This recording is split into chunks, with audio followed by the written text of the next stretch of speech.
Happy Monday! So, ayan, tapos na yung paggala-gala ng manay nyo kahapon. Kasi it's Sunday. So, walang trabaho. Ngayon ay Monday. So, busy day ang manay nyo today. So, ayan. Gagawa tayo ng puto, biko, at saka kutsinta. So, busy day ang manay nyo today.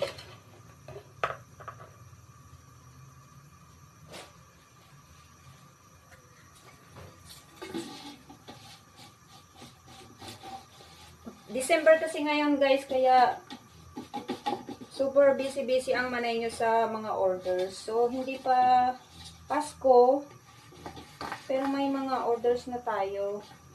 So, even naman hindi Pasko, palagi naman may mga nag-o-orders talaga. Nag-o-order. Nag-o-order. Hi! Ano ba yan?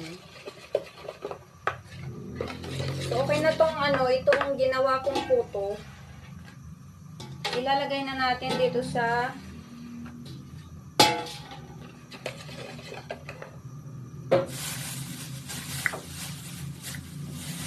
ito na yung mga gagamitin natin.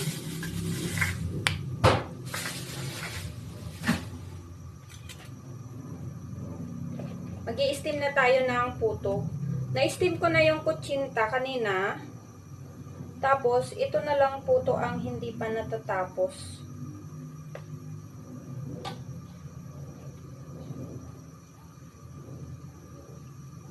Yung biko, okay na rin. Tapos na rin. Ilalagay na lang dun sa bilao. Pinapaano ko na lang. Dry ko na lang konti. Kasi mainit pa. Ayan, ganito ang buhay ng negosyante, guys. So, ano lang talaga. Kailangan lang talaga natin maging masipag sa buhay para mabili natin yung gusto natin.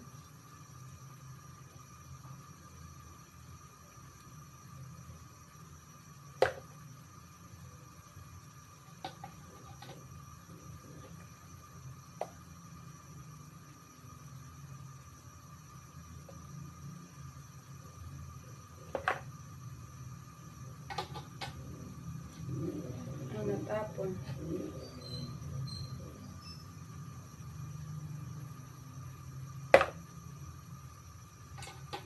Siguro mga 2 salang ito.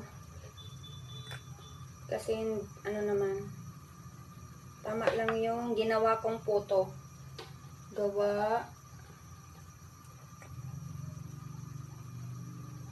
Marami na din yung yung biko na naluto.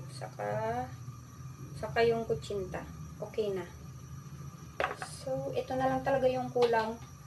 Tapos, ilalagay ko na siya sa mga lagayan. Nag-edit pa kasi ako ng mga videos kanina. Kaya, yun, natatagalan ako. Tapos, later, bumili ako ng ng mussel. Tahong. Tapos, yung bale 1 kilo yung binili ko, yung half kilo ay gagawin ko siyang yung may sabaw. Tapos, bumili ako ng dahon ng sili.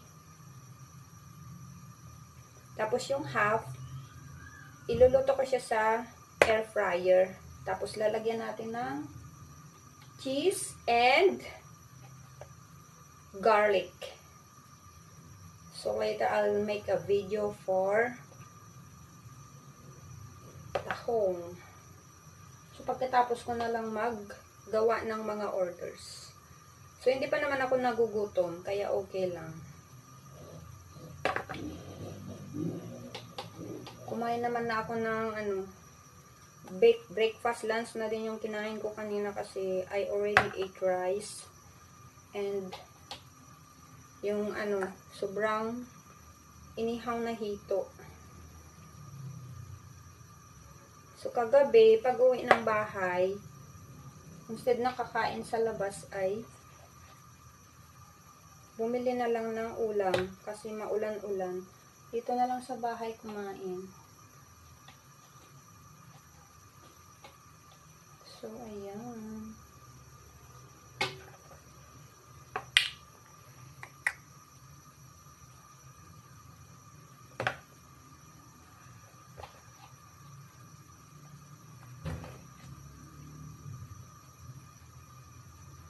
Sa negosyo talaga, kailangan din ng patience. Kasi nga, pag wala tayong pasensya sa pagnenegosyo, naku, hindi mo yan magagawa.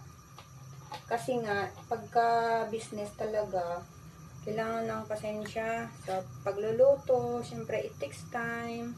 Lalo na yung ganito sa puto. Kailangan mag-i-steam and then mag-ano ka din ng timer. Kasi nga, ayan, tama yung sabi ko, 2 salang to.